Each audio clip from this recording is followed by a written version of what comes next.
प्रेम से बोलिए श्री सत्यनारायण भगवान की जय हो।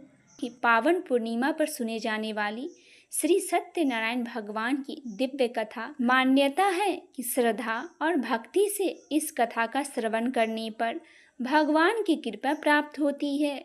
यह पावन कथा जीवन में सुख, शांति, समृद्धि और मंगल का संदेश देता है। आइए पूरे श्रद्धा भाव से श्री सत्यनारायण भगवान की अमृतमयी कथा का श्रवण करें। बोलिए श्री सत्यनारायण भगवान की जय हो। श्री सत्यनारायण भगवान की प्रथम अध्याय की कथा। एक समय की बात है, नैमी सारनाथ तीर्थ में सौनकादिक 88,000 ऋषियों ने सूत जी से पूछा, हे प्रभु, इस कलयुग में वेद विद्या रहित मनुष्य को प्रभु भक्ति किस प्रकार मिल सकती है। हे मुनि श्रेष्ठ, कोई ऐसा तप बताइए जिससे थोड़े समय में ही पुण्य मिले और मनोवांछित फल भी मिल जाए।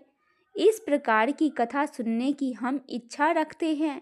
सर्वशास्त्रों के ज्ञाता सूत जी बोले, हे वैष्णवों, मैं पूज्य, आप सभी ने प्राणियों के हित की बात पूछी है, इसीलिए मैं एक ऐसे श्रेष्ठ व्रत को आप लोगों को बतलाऊंगा जिसे नारद जी ने लक्ष्मी नारायण जी से पूछा था और लक्ष्मीपति ने मुनि श्रेष्ठ नारद जी को कहा था। अब आप ध्यान से सुनिए। एक समय की बात है, योगी राज नारद जी दूसरों के हित की इच्छा के लिए अनेकों लोकों में घूमते हुए मृत्यु लोक में आ पहुँचे। यहाँ उन्होंने अनेक योनियों में जन्मे प्रायः सभी मनुष्यों को अपने कर्मों द्वारा अनेक दुखों से पीड़ित देखा। उनका दुख देख नारद जी सोचने लगे कि कैसा यत्न किया जाए जिसके करने से निश्चित रूप से मानव के दुखों का अंत हो जाए। इसी विचार पर मनन करते हुए वह विष्णु लोक में गए।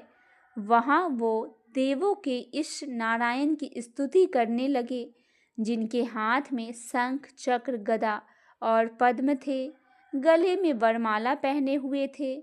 स्तुति करते हुए नारद जी बोले, हे भगवान, आप अत्यंत शक्ति से संपन्न हैं।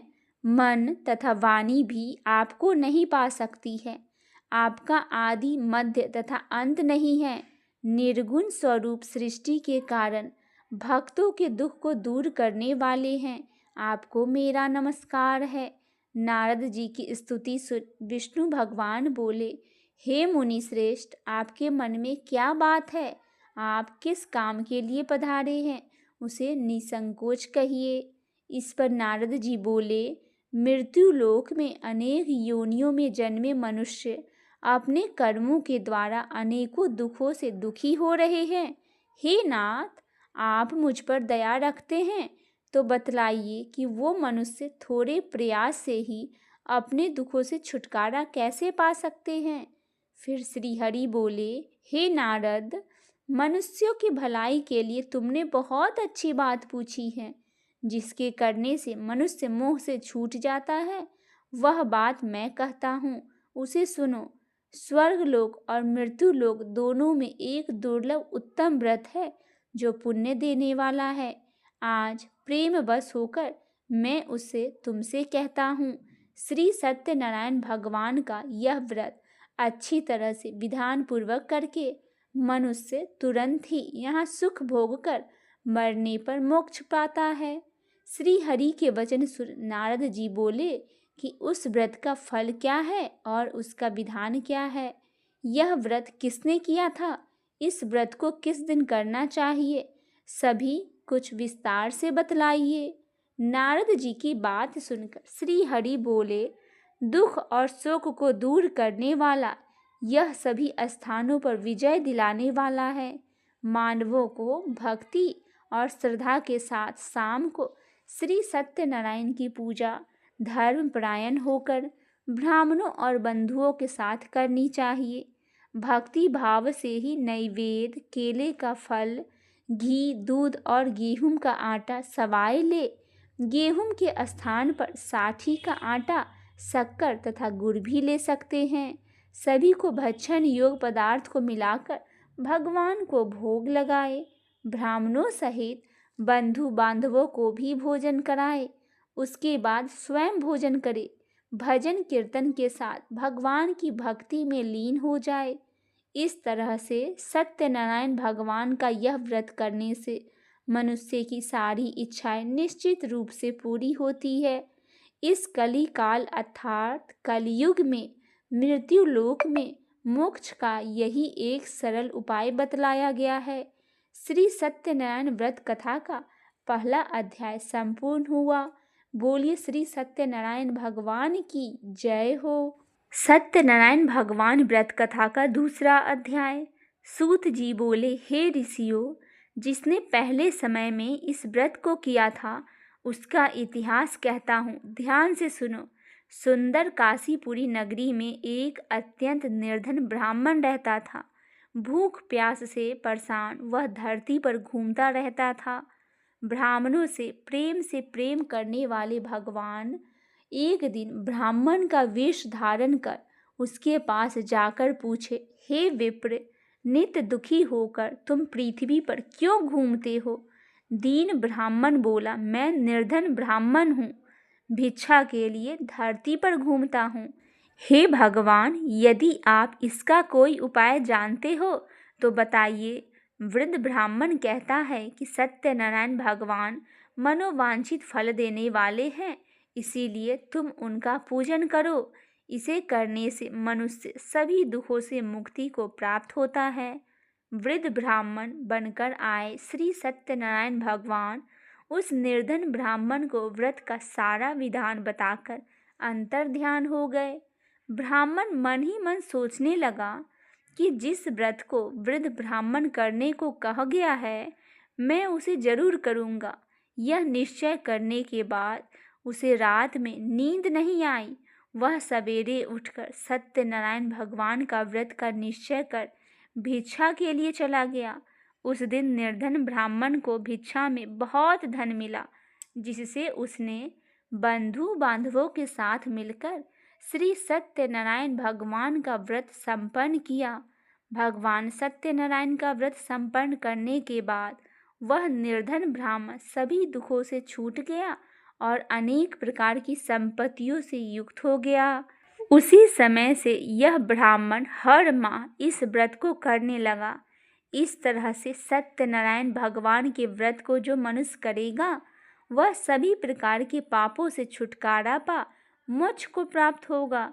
जो मनुष्य इस व्रत को करेगा वह भी सभी दुखों से मुक्त हो जाएगा। सूत जी बोले कि इस तरह से नारद जी से नारायण जी का कहा हुआ श्री सत्यनारायण व्रत को मैंने तुमसे कहा। हे विप्रो, मैं अब और क्या कहूँ? ऋषि बोले, हे मुनिवर, संसार में उस विप्र से सुनकर और किस किस ने इस व्रत को किया, हम सब इस बात को सुनना चाहते हैं। इसके लिए हमारा मन में बहुत श्रद्धा भाव हो रहा है। सूत जी बोले, हे मुनियों, जिसने इस व्रत को किया है वे सब सुनो। एक समय वही विप्र धन और ऐश्वर्य के अनुसार अपने बंधु बांधवों के साथ इस व्रत को करने को तैयार हुआ। उसी समय एक लकड़ी बेचने वाला बूढ़ा आदमी आया और लकड़ियां बाहर रखकर अंदर ब्राह्मण के घर गया। प्यास से दुखी वह लकड़हारा उनको व्रत करते देख विप्र को नमस्कार कर पूछने लगा कि आप यह क्या कर रहे हैं? तो उन्होंने बतलाया कि व्रत कर रहा हूँ तथा इसे करने से क्या फल मिलेगा, कृपया कर मुझे भी बतलाइए। ब्राह्मण ने कहा कि सभी मनोकामनाओं को पूर्ण करने वाला यह सत्यनारायण भगवान का व्रत है। इनकी कृपा से ही मेरे घर में धन्य धान्य आदि की वृद्धि हुई है। विप्र से सत्यनारायण व्रत के बारे में जानकर लकड़हारा बहुत प्रसन्न हुआ। चना अमृत लेकर वे प्रसाद खाने के बाद वह अपने घर गया। लकड़हारे ने अपने मन में संकल्प किया कि आज लकड़ी बेचने से जो धन मिलेगा उसी से श्री सत्यनारायण भगवान का उत्तम व्रत करूँगा। मन में इस विचार को ले बूढ़ा आदमी सिर पर लकड़ियां रखकर उसे नगर में बेचने गया, जहाँ धनी लोग ज़्यादा रहते थे। उस नगर में उसे अपनी लकड़ियों का दाम पहले से 4 गुना अधिक मिलता है। बूढ़ा प्रसन्नता के साथ दाम लेकर केले, शक्कर, घी, दूध, दही और गेहूं का आटा ले और सत्यनारायण भगवान के व्रत की अन्य सामग्रियों को ले अपने घर पहुंचा। वहां उसने अपने बंधु बांधवों को बुलाकर विधि विधान से श्री सत्यनारायण भगवान का पूजन और व्रत किया। इस व्रत के प्रभाव से वह बूढ़ा लकड़हारा धन, पुत्र आदि से युक्त हो संसार के समस्त सुख को भोगकर अंतकाल में वैकुंठ धाम को चला गया। श्री सत्यनारायण व्रत कथा का दूसरा अध्याय संपूर्ण हुआ। बोली श्री सत्यनारायण भगवान की जय हो। आइए सुनते हैं सत्यनारायण भगवान व्रत की तीसरा अध्याय। सूत जी बोले, हे श्रेष्ठ मुनियों, अब आगे की कथा कहता हूँ। पहले समय में उल्का मुख नाम का एक बुद्धिमान राजा था। वह सत्य वक्ता और जितेंद्रिय था। प्रतिदिन देव स्थानों पर जाता और निर्धनों को धन देकर उनके कष्ट को दूर करता था। उसकी पत्नी कमल के समान मुख वाली तथा सती साध्वी थी। भद्रशीला नदी के तट पर उन दोनों ने श्री सत्यनारायण भगवान का व्रत किया। उसी समय साधु नाम का एक वैश्य आया। उसके पास व्यापार करने के लिए बहुत सा धन भी था। राजा को व्रत करते देखकर वह विनय के साथ पूछने लगा, हे राजन, भक्ति भाव से पूर्ण होकर आप यह क्या कर रहे हैं? मैं सुनने की इच्छा रखता हूँ, तो आप मुझे बतलाइए। राजा बोला, हे साधु, अपने बंधु बांधवों के साथ पुत्र आदि की प्राप्ति के लिए एक महाशक्तिमान श्री सत्यनारायण भगवान का व्रत का पूजन कर रहा हूँ। राजा के वचन सुन साधु आदर से बोला, हे राजन, मुझे इस व्रत का सारा विधान कहिए। आपके कथनानुसार मैं भी इस व्रत को करूँगा। मेरी भी संतान नहीं है और इस व्रत को करने से निश्चित रूप से मुझे संतान की प्राप्ति होगी। राजा से व्रत का सारा विधान सुन व्यापार से निवृत्त हो वह अपने घर गया। साधु वैश्य ने अपने पत्नी को संतान देने वाले इस व्रत का वर्णन कह सुनाया और कहा कि जब मेरी संतान होगी तब मैं इस व्रत को करूँगा। साधु ने इस तरह से वचन अपनी पत्नी लीलावती से कही। एक दिन लीलावती पति के साथ आनंदित हो संसारिक धर्म में परिवृत्त होकर सत्यनारायण भगवान की कृपा से गर्भवती हो गई। 10वें महीने में उसके गर्भ से एक सुंदर कन्या ने जन्म लिया। दिनों दिन वह ऐसे बढ़ने लगी जैसे कि शुक्ल पक्ष का चंद्रमा बढ़ता है।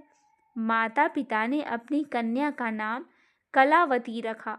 एक दिन लीलावती ने मीठे शब्दों में अपने पति को याद दिलाया कि आपने सत्यनारायण भगवान के जिस व्रत को करने का संकल्प किया था उसे करने का समय आ गया है। आप इस व्रत को करिए। साधु बोला कि हे प्रिय, इस व्रत को मैं उसके विवाह पर करूँगा। इस प्रकार अपनी पत्नी को आश्वासन देकर वह नगर को चला गया।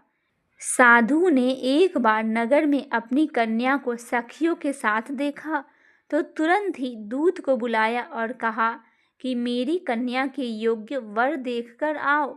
साधु की बात सुनकर दूत कंचन नगर में पहुंचा और वहां देखभाल कर लड़की के सुयोग्यवानिक पुत्र को ले आया। सुयोग लड़के को देख साधु ने बंधु बांधवों को बुलाकर अपनी पुत्री का विवाह करवा दिया। लेकिन दुर्भाग्य की बात यह है कि साधु ने अभी भी श्री सत्यनारायण भगवान का व्रत नहीं किया। इस पर श्री भगवान क्रोधित हो गए और श्राप दिया कि साधु को अत्यधिक दुख मिले। अपने कार्य में कुशल साधु बनिया जमाई को लेकर समुद्र के पास स्थित होकर रत्नार सारपुर नगर में गया। वहां जाकर दामाद ससुर दोनों मिलकर चंद्रकेतु राजा के नगर में व्यापार करने लगा। एक दिन भगवान सत्यनारायण की माया से एक चोर राजा का धन चुराकर भाग रहा था। उसने राजा के सिपाहियों को अपना पीछा करते हुए देख चुराया हुआ धन वहां रख दिया जहां साधु अपने जमाई के साथ ठहरा हुआ था। राजा के सिपाहियों ने साधु वैश्य के पास राजा का धन पड़ा देखा तो वह ससुर जमाई दोनों को बांधकर प्रसन्नता से राजा के पास ले गए और कहा कि उन दोनों चोरों को हम पकड़ लेकर आए हैं, आप आगे की कार्रवाई की आज्ञा दे। राजा की आज्ञा से उन दोनों को कठिन कारावास में डाला गया और उनका सारा धन भी उनसे छीन लिया गया। श्री सत्यनारायण भगवान से श्राप से साधु की पत्नी भी बहुत दुखी हुई। घर में जो धन रखा था उसे चोर चुरा कर ले गए। शारीरिक तथा मानसिक पीड़ा और भूख प्यास से अति दुखी हो अन्न की चिंता में कलावती के ब्राह्मण के घर गई। वहां उसने श्री सत्यनारायण भगवान का व्रत होते हुए देखा, फिर कथा भी सुनी। वह प्रसाद ग्रहण कर वह रात को घर वापस आई। माता के कलावती से पूछी कि हे पुत्री, अब तक तुम कहाँ थी? तेरे मन में क्या चल रहा है? कलावती ने अपनी माँ से कहा, हे माता, मैंने एक ब्राह्मण के घर में श्री सत्यनारायण भगवान का व्रत होते हुए देखा। कन्या के वचन सुन लीलावती भगवान की पूजन की तैयारी करने लगी। लीलावती ने परिवार और बंधुओं के सहित सत्यनारायण भगवान का पूजन किया और उनसे वर मांगा कि मेरे पति तथा जमाई शीघ्र घर आ जाए। साथ ही यह भी प्रार्थना की कि हम सबका अपराध क्षमा करे। श्री सत्यनारायण भगवान इस व्रत से संतुष्ट हो गए और राजा चंद्रकेतु को सपने में दर्शन दे कहा कि हे राजन, तुम उन दोनों वैश्यों को छोड़ दो। तुमने उनका जो धन लिया है उसे वापस कर दो। अगर ऐसा नहीं किया तो मैं तुम्हारा धन, राज और संतान सभी को नष्ट कर दूंगा। राजा को यह सब कहकर वह अंतर ध्यान हो गए। प्रातःकाल सभा में राजा ने अपना सपना सुनाया, फिर बोले कि बानिक पुत्रों को कैद से मुक्त कर सभा में ले आओ। दोनों ने आते ही राजा को प्रणाम किया। राजा मीठी बानी में बोले, हे महानुभावों, भाग्यवश ऐसा कठिन दुख तुम्हें प्राप्त हुआ है, लेकिन अब तुम्हें कोई भय नहीं है। ऐसा कह राजा ने उन दोनों को नए वस्त्र आभूषण भी पहनाए और जितना धन लिया था उससे दोगुना धन वापिस कर दिया। दोनों वैश्य अपने घर को चल दिए। श्री सत्यनारायण व्रत कथा का 3रा अध्याय पूर्ण हुआ। बोलिए श्री सत्यनारायण भगवान की जय हो। आइए अब सुनते हैं श्री सत्यनारायण भगवान का 4था अध्याय। सूत जी बोले, हे वैश्य, मंगलाचार कर अपनी यात्रा आरंभ की और अपने नगर की ओर चल दिए। उनके थोड़ी दूर जाने पर एक दंडी वेशधारी श्री सत्यनारायण ने उनसे पूछा, हे साधु, तेरी नाव में क्या है? अभिमानी बानिक हंसता हुआ बोले, हे दंडी, आप क्यों पूछते हो?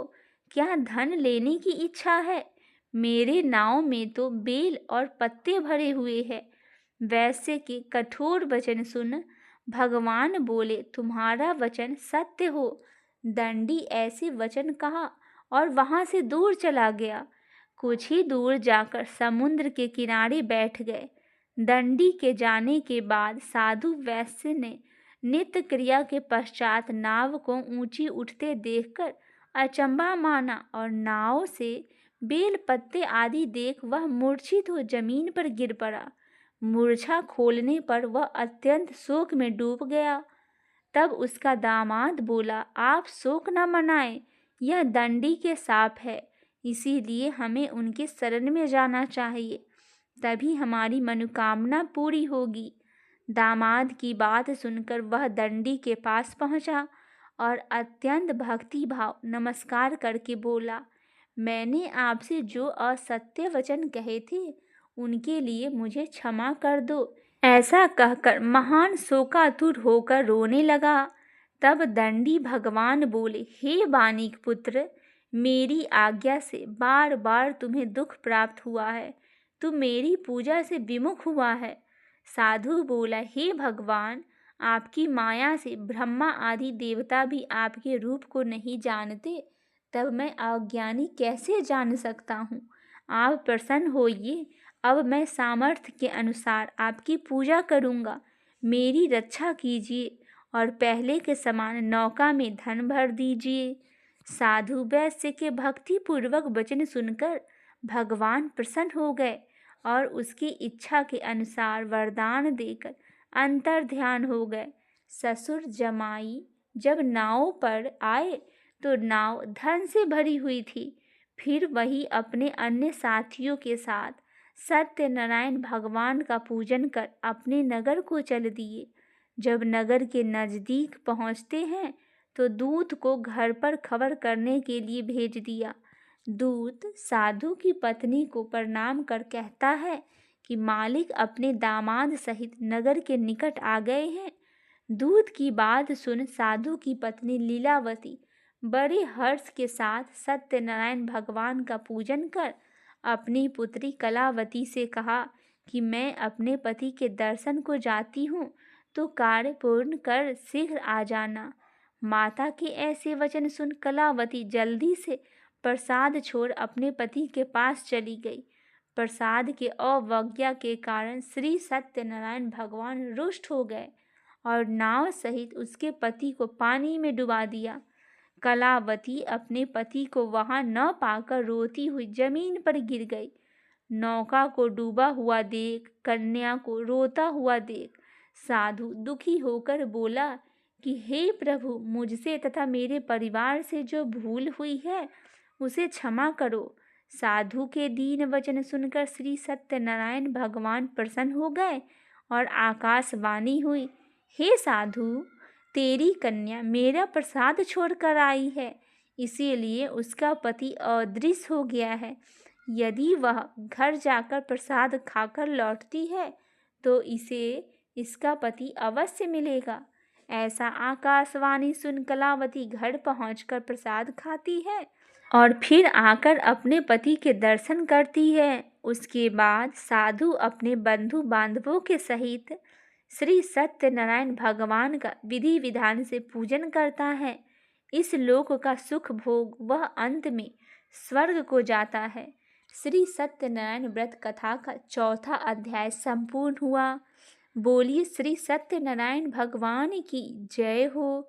आइए भक्तजनों, अब हम सुनते हैं सत्यनारायण भगवान व्रत कथा का 5वां अध्याय। सूत जी बोले, हे ऋषियों, मैं और भी एक कथा सुनाता हूँ, उसे भी ध्यानपूर्वक सुनो। प्रजा पालन में लीन तुंगध्वज नाम का एक राजा था। उसे भी भगवान का प्रसाद त्याग कर बहुत ही दुख सहन किया था। एक बार वन में जाकर वन पशुओं को मारकर वह बड़ के पेड़ के नीचे आया। वहां उसने ग्वालों को भक्ति भाव से अपने बंधुओं के सहित सत्यनारायण भगवान का पूजन करते हुए देखा। अभिमान बस राजा ने उन्हें देखकर भी पूजा स्थान में नहीं गया और ना ही उसने भगवान को नमस्कार किया।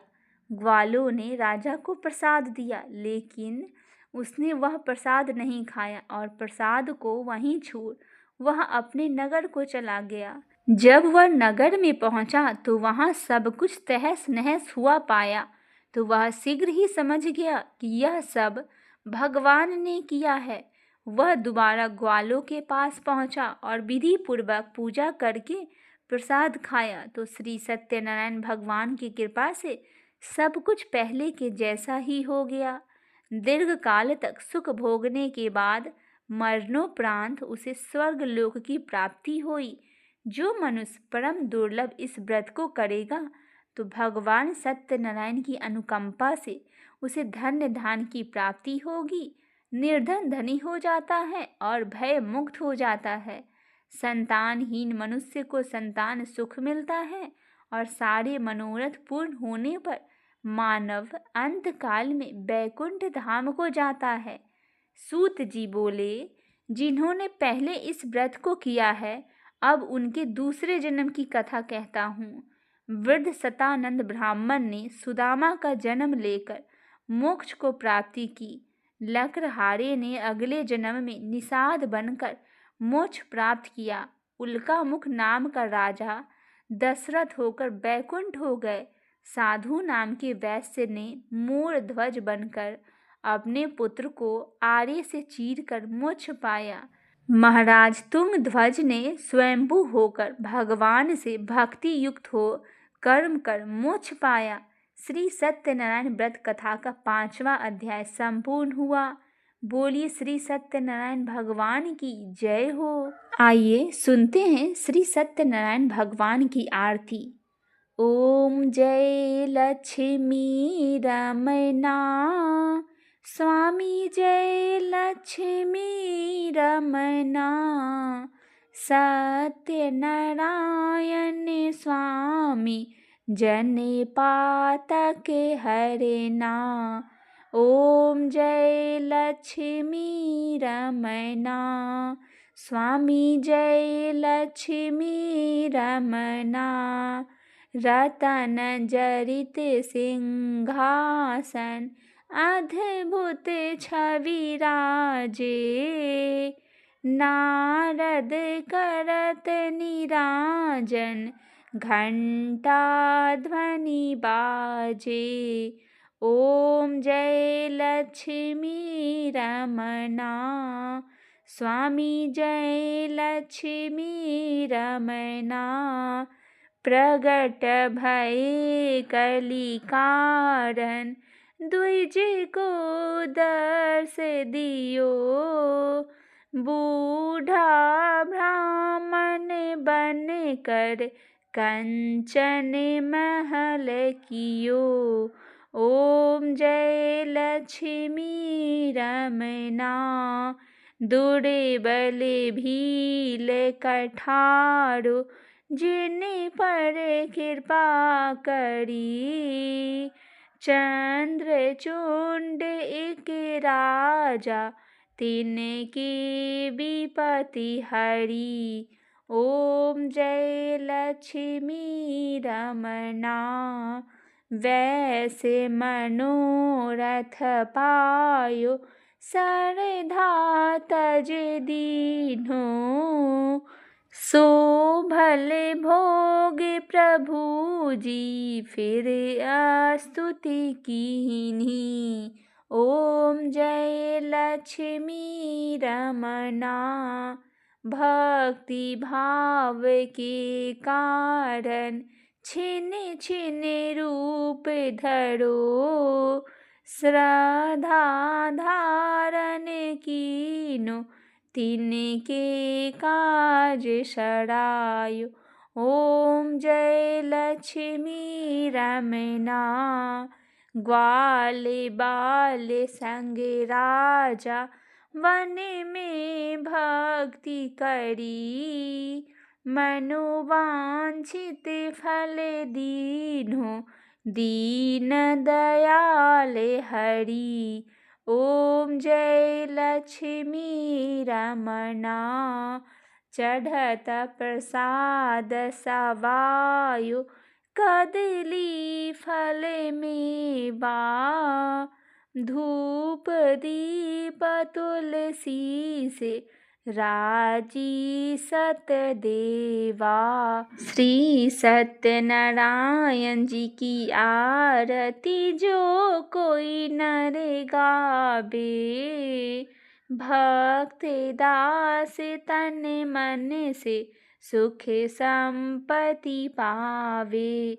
ओम जय लक्ष्मी रमना, स्वामी जय लक्ष्मी रमना,